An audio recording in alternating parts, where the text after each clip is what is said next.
Noong 2008, nayanig ang entertainment industry sa India ng isang krimen na naging sentro ng mga balita at usap-usapan sa buong bansa. Ibinunyag nito ang madilim na bahagi ng mundo ng telebisyon, kung saan nagtagpo ang ambisyon, selos, at pagtataksil na nagresulta sa isang malagim na krimen. Ating alamin ang kwentong krimen ngayong araw. Welcome to Pinoy Crime Journal. Dito sa ating channel, susuriin natin ang mga totoong kwentong krimen na gumimbal sa iba't ibang bahagi ng mundo. Mula sa mga headline-grabbing cases hanggang sa mga hindi pa nare-resolbang krimen, hihimayin natin ang bawat detalye, bawat saksi, at bawat ebidensya. Samahan ninyo akong alamin ang katotohanan sa likod ng mga krimen na ito.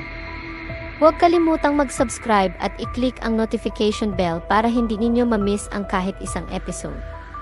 Simulan na natin ang paglalakbay sa mundo ng krimen. Ito ang Pinoy Crime Journal. Si Neeraj Grover ay mula sa Kishni, isang maliit na bayan sa Uttar Pradesh. Siya ay ipinanganak noong February 23, 1982, kina Amarnath at Neelam Grover. Lumipat siya sa Mumbai upang magsimula ng karera sa telebisyon. Sa edad na 26, nagtatrabaho siya bilang isang creative executive producer para sa Indian version ng Are You Smarter Than a Fifth Grader? At namamahala sa mga auditions para sa paparating na serye. Kilala siya bilang isang babaero at maraming babae ang naaakit sa kanya. Sa kabila ng aktibo niyang social life, matagumpay ang kanyang karera hanggang sa makilala niya si Maria Monica Susairaj, isang aktres sa Canada. Si Maria Monica Susairaj ay anak ng isang mayamang negosyante ng real estate sa Mysore. Mula 2002 hanggang 2004, umarte siya sa 3 pelikulang Canada. Gayunpaman hindi naging matagumpay ang mga pelikulang ito dahil sa pangkaraniwan niyang pag-arte. Ngunit napansin naman siya sa mga eksena ng sayaw at kanta. Sa kagustuhang umunlad, kumuha siya ng mga klase sa pagsasayaw sa kanilang lugar at nagkaroon ng panandaliang relasyon sa kanyang dance instructor na kalaunan ay tumulong sa kanya para makapasok sa Mumbai. Buo ang kanyang loob nang dumating siya sa Mumbai noong 2005. Kumuha ng 3 buwang kurso sa pag-arte at nagsimulang maghanap ng malaking oportunidad. Unang nagkita sina Maria at Neeraj noong 2007 sa pangalawang pagpunta ni Maria sa Mumbai. Nagkakilala sila sa ilang mga auditions na sinasalihan niya. Noong March 2008, muli silang nagkita at ibinahagi ni Maria ang kanyang kagustuhang ipagpatuloy ang karera sa pag-arte kahit na paulit-ulit siyang nabibigo. Hindi tulad ng maraming babae mula sa mga maliliit na bayan na unti-unting nawawala ang mga pangarap, may kalamangan si Maria dahil mayroon siyang negosyo ng pamilya na maaasahan kung sakaling hindi magtagumpay ang kanyang mga plano. Nakatulong si Neeraj para makakuha siya ng audition para sa seryeng Mahabharat. Ngunit hindi pa rin pinalad si Maria. Nang naging malinaw na hindi siya bagay sa role, bumalik siya sa Mysore. Ngunit nakumbinsi siya ni Neeraj na bumalik, pinangakuan siya ng mga bagong oportunidad. Sa puntong ito, higit pa sa propesyonal na ugnayan ang nais ni Neeraj dahil mayroon siyang espesyal na damdamin para kay Maria. Bumalik si Maria sa Mumbai noong April 29, 2008 at nagkita sila ni Neeraj sa araw ding iyon. Mabilis nilang ipinagpatuloy ang kanilang koneksyon ng walang alinlangan. Ayon sa kaibigan ni Neeraj na si Nishant, mula April 29 hanggang May 6, araw-araw na magkasama ang dalawa. Naikwento rin niya na isang gabi, nakita niya ang dalawa na naghahalikan habang sumasayaw sa isang bar. Ngunit hindi naging maayos ang lahat sa pagitan nila. Napansin ng mga kaibigan ni Neeraj na si Maria ay nakatuon na makuha ang role na ipinangako ni Neeraj sa kanya. Pero nagsimula siyang magduda kung kaya ba talaga siyang matulungan ni Neeraj. Komplikado ang kanilang relasyon. Bagamat sabik si Neeraj na mapasaya si Maria, tila nakikita lang siya ni Maria bilang tulay para sa kanyang karera. Ang ideya na baka hindi matupad ni Neeraj ang kanyang mga pangako ay nagsimulang magdulot ng pangamba kay Maria. Noong May 6, 2008, lumipat si Maria sa bago niyang apartment. Nang gabing iyon, hindi sumama si Raj sa kanyang mga kaibigan sa kanilang paboritong coffee shop. Sa halip, pumunta siya para tumulong kay Maria sa kanyang paglipat.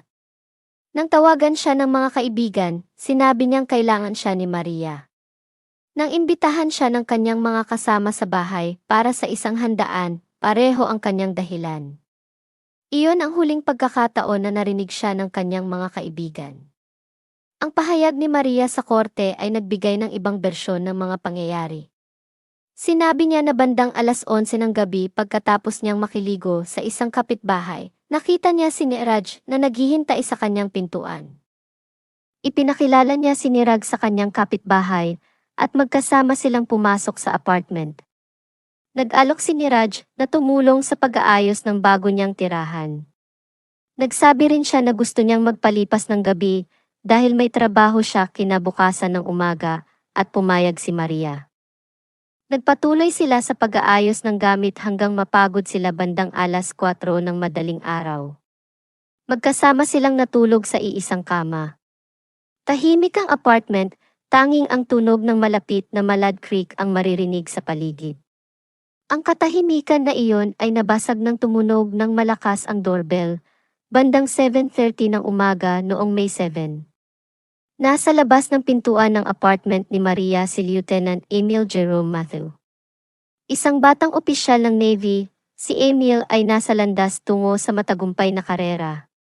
Pareho sila ni Maria na galing sa iisang bayan. Si Emil ay matipuno ang pangangatawan, may tiwala sa sarili, at mahusay sa parehong academics at athletics. Matapos mabigong makapasok sa isang university, nag-enroll siya sa 4-year course Naval Engineering noong 2000. Nilerespeto siya ng kanyang mga kasamahan dahil sa kanyang mahinahon na ugali at dedikasyon sa trabaho. Kahit na pinapangarap niyang maging isang Marine Commando, pinayuhan siya ng kanyang mga nakatataas na manatili bilang naval engineer. Nagkakilala sila Emil at Maria noong 2007 sa pamamagitan ng isang popular na social media platform noon. Ayon sa iba, si Veronica, na kapatid ni Maria, ang pabirong nagmungkahi na sila ay magsama. Di nagtagal, naging magkasintahan sila at nagplano pang magpakasal. Maaari na lamang nating ipagpalagay na talagang nagkagustuhan ang dalawa, kaya humantong sa planong pagpapakasal, kahit sa maikling panahon ng kanilang pagsasama. Sa panahon ng paglilitis, inamin ni Maria na nagkaroon na rin siya ng ilang karelasyon bago magtagpo ang landas nila ni Emil. Ngunit, ayon sa kanya ang mga nakaraang karelasyon ay hindi seryoso. Maaaring nakita niya si Emil bilang husband material. Matatag, tapat at mahal siya. Wala namang tutol ang mga magulang ni Maria sa kanilang kasal, pero si Emil ay kailangang kumbinsihin ang kanyang tradisyonal na pamilya. Hindi nila gusto si Maria, lalo na dahil sa kanyang trabaho sa showbiz.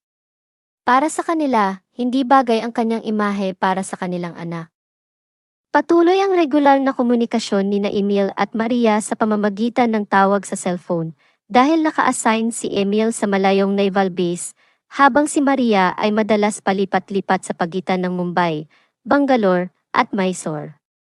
Sa kabila ng kanilang abalang mga schedule, pinag-uusapan na ang mga plano sa kasal. Madalas tawagin ni Maria si Emil bilang kanyang fiancé at sinabi naman ni Emil sa kanyang mga kaibigan na seryoso siya kay Maria. Ngunit itinago ni Maria ang relasyon niya kay Niraj. Sinabi lang niya kay Emil na tumutulong si Niraj para makahanap siya ng mga acting roles. Hindi pa nagkikita sina Emil at Niraj. Sa huli niyang pag-amin, inilarawan ni Maria si Niraj na ito ang nagpupumilit para sa isang relasyon. Noong May 6, madalas na nakikipag-ugnayan si Emil kay Maria at nag-usap sila ng maraming beses. Ang huli nilang pag-uusap ay bandang 11:30 ng gabi. Habang nasa apartment si Niraj, nasa cellphone naman si Maria kausap si Emil. Sa tawag na iyon, narinig ni Emil ang tawa ng isang lalaki sa background. Tinanong ni Emil kung sino ang nandoon sa ganoong oras. Sinabi ni Maria na si Niraj at ipinaliwanag na tinutulungan siya nito sa paglipat. Pinakalma niya si Emil at sinabing hindi magpapalipas ng gabi si Niraj at papaalisin niya ito. Nag-usap pa sila ng halos 1 oras.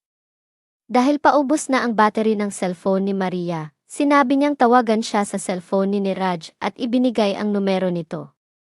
Pagkatapos maibigay ni Niraj ang cellphone kay Maria, ay nagbiro pa ito kung anong klaseng nobyo meron ang dalaga na kailangan pa ng ibang lalaki para samahan siya. Ang pahayag na iyon ay narinig ni Emil at nagdulot sa kanya ng matinding puot laban kay Niraj na magiging daan upang magbago ang takbo ng kanyang buhay. Sa naval base, halatang balisa si Emil, palakad-lakad ng walang direksyon. Napansin ito ng isa sa kanyang mga kaibigan at tinanong kung anong problema. Imbes na sabihin ang totoo, sinabi ni Emil na kailangan ng tulong ni Maria at kailangan niyang puntahan ito kaagad. Nag-book siya ng tiket para sa 3:45 morning flight ng Air India, papuntang Mumbai at humiram ng motorsiklo mula sa kaibigan para makarating sa paliparan. Napansin ng kaibigan ni Emil na nanginginig siya, kaya inalok siyang ihatid dahil natatakot ang kaibigan na baka hindi niya kayang magmaneho ng maayos. Kalaunan, napagtanto ng kaibigan na hindi takot, kundi galit ang dahilan ng panginginig ni Emil. Walang mga independent witnesses sa nangyaring krimen ng araw na iyon. Ang tanging kwento na meron tayo ay mula sa pag-amin ni Maria, na ginawa niya para ilipat ang sisi sa iba. Ayon sa kanya, pumasok si Emil sa apartment at dumiretso sa kwarto, kung saan kakagising lang ni Niraj. Nasa kama ito at walang saplot, habang si Maria ay nakasuot ng manipis na nightdress. Mayabang na tinanong ni Niraj, si Maria kung ang lalaking dumating ang nobyo nito. Ang pahayag na iyon ay labis na nagpagalit kay Emil. Agad na sinimulang bugbugin ni Emil si Niraj. Sinubukan ni Maria na awatin ang away pero itinulak siya at nasugatan ang kanyang mga kamay. Ang sugat na kinumpirma sa pagsusuri ng doktor ay sanhi ng kutsilyo na hawak ni Emil. Hindi nagtagal at natalo si Niraj na hindi kayang lumaban kay Emil na sanay sa kanyang mga training sa naval base. Kumuha si Emil ng kutsilyo at kinumpirma ng isang police commissioner sa panahon ng investigasyon na sinaksak niya si Niraj ng maraming beses sa dibdib at tiyan. Nang makatayo si Maria mula sa sahig ay malubha ng nasugatan si Niraj. Tinawag ni Niraj si Maria sa huling pagkakataon bago tuluyang bumagsak. Habang nakahandusay ang katawan ni Niraj sa tabi, nangyari ang pisikal na romansa sa pagitan ni Emil at Maria, dala ng halo-halong emosyon. Pagkatapos, may nangyari ulit sa kanila sa banyo ng apartment ni Maria. Sa paglilitis, sinabi ni Maria na hinalay siya, pero walang ebidensya na sumusuporta sa pahayag na ito. Nang araw na iyon, may meeting sana si Niraj sa isang TV actress ng alas 7 ng umaga, ngunit hindi siya nakarating. Ang ina ni Niraj na sinilam ay nagsimulang mag-alala. Lagi niyang tinatawagan ang anak tuwing umaga at gabi. Nang hindi sumagot si Niraj sa kanyang tawag bandang alas 10 ng umaga, inisip ni Nilam na baka natutulog pa o abala ang anak.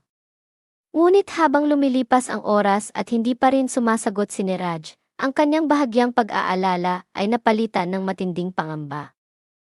Bandang tanghali, tumawag si Maria kay Nishant, ang malapit na kaibigan ni Niraj, at sinabi na umalis ito sa kanyang apartment ng 1:30 ng madaling araw pero nakalimutan ang kanyang cellphone. Sinabi ni Maria kay Nishant na puntahan siya para kunin ito. Pagsapit ng 1:00 ng hapon, humiram si Maria ng sasakyan mula sa kaibigan, nangangakong ibabalik ito bago mag-alas 9:30 ng gabi. Pumunta siya sa mall at bumili ng mga sports bag, bagong kurtina, pampabango ng kwarto, at isang bread knife. Sinabi niya sa pulisya na tinakot siya ni Emil kaya't napilitan siyang tumulong, pero ayon sa mga saksi, kalmado raw siya habang namimili.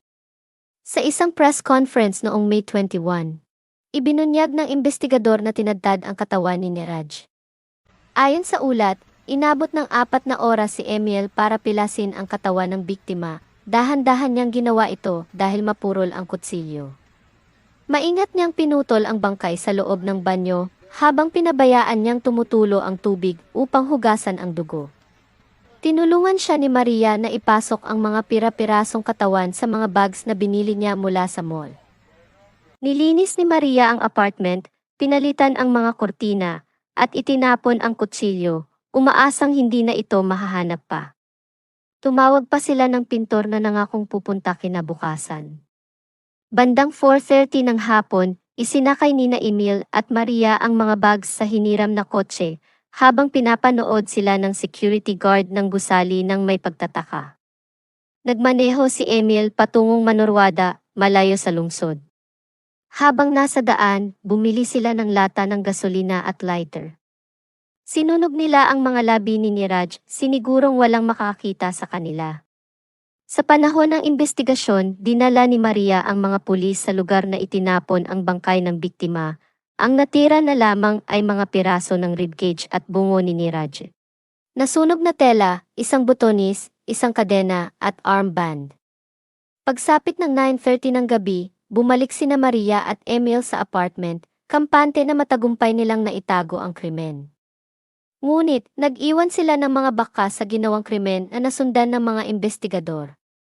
Dinala ni Maria ang cellphone ni Niraj saan man siya magpunta ng araw na iyon na isang malaking pagkakamali.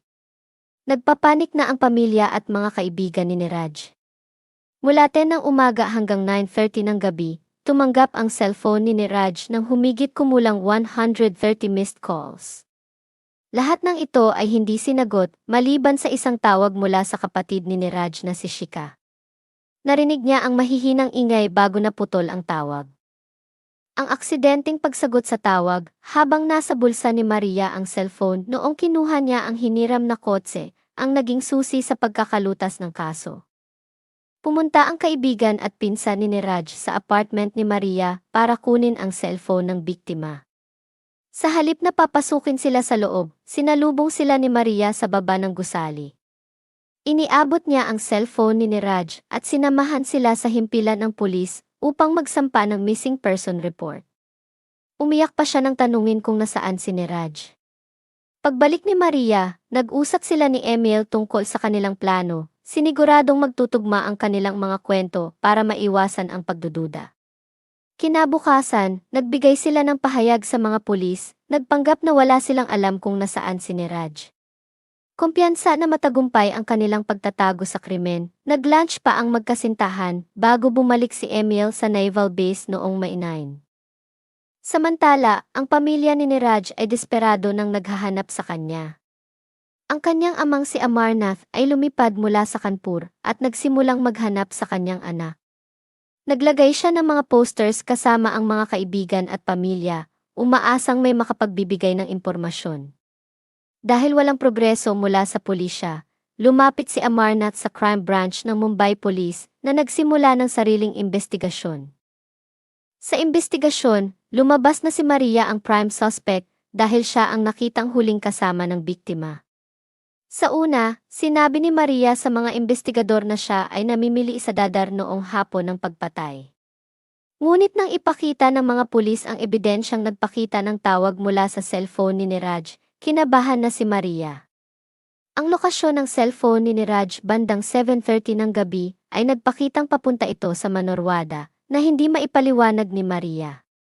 Sa loob ng 2 linggo, napaamin siya ng crime branch. Binuo ng pulisya ang teorya na sina Maria at Emil ay nagplano upang patayin si Niraj. Sinasabing naramdaman ni Maria na ginamit siya dahil hindi nakuha ni Niraj ang ipinangakong role sa kanya.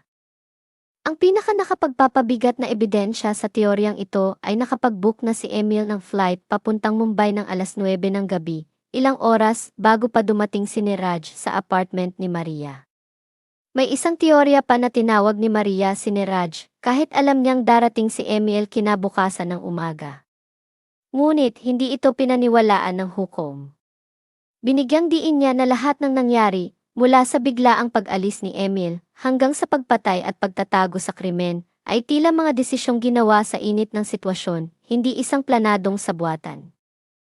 Noong July 1, 2011, mahigit 3 taon pagkatapos ng krimen, at matapos magsalita at ma-cross-examine ang 48 mga testigo, si Maria Monica Susairaj ay hinatulan ng 3 taon na pagkakakulong dahil sa pagsira ng ebidensya. Pinawalang sala siya sa kasong pagpatay at sabuatan upang patayin si Niraj. Nagulat ang pamilya at mga kaibigan ni Niraj sa hatol, lalo na dahil sa karumal-dumal na krimen. Kahit hindi tinanggap ang pag-amin ni Maria bilang ebidensya, nakatulong ito upang makaiwas siya sa kasong pagpatay. Nakumbinsi niya ang korte na bagaman tumulong siya sa pagtago ng krimen, hindi siya kasali sa mismong pagpatay. Bagaman iginiit ng prosekusyon na parehong guilty sina Emil at Maria sa pagpatay. Ang kawalan ng saksi at pagtanggi ni Emil na idiin si Maria ang nagbigay daan upang siya ay makalaya agad pagkatapos ng hatol. Nagsilbi na kasi siya ng 3 taong sentensya. Si Emil ay nahatulan ng culpable homicide na may intensyon na pumatay at sinentensyahan ng 10 taon na pagkakakulong, kasama ang karagdagang 3 taon para sa pagsira ng ebidensya. Natapos niya ang kanyang sentensya noong 2018. Matapos makalaya, bumalik si Emil sa kanyang tahanan at wala ng karagdagang balita patungkol sa kanya. Malaki ang naging pagbabago sa buhay ni Maria matapos ang kaso. Noong 2015, inaresto si Maria dahil sa pagkakasangkot sa isang air ticket scam. Noong 2018, muli siyang inaresto dahil sa pandaraya sa isang negosyante. At noong 2019, muli na naman siyang nasangkot sa krimen kasama ang isang babaeng nakilala niya sa kulungan. Maraming salamat sa inyong panonood dito sa Pinoy Crime Journal. Kung nagustuhan ninyo ang episode na ito, huwag kalimutang magbigay ng komento at i-share sa inyong mga kaibigan. Tandaan, mag-ingat at manatiling mapagmatsyag. Muli, ito ang Pinoy Crime Journal. Hanggang sa susunod na episode, paalam at magandang araw sa ating mga taga-subaybay.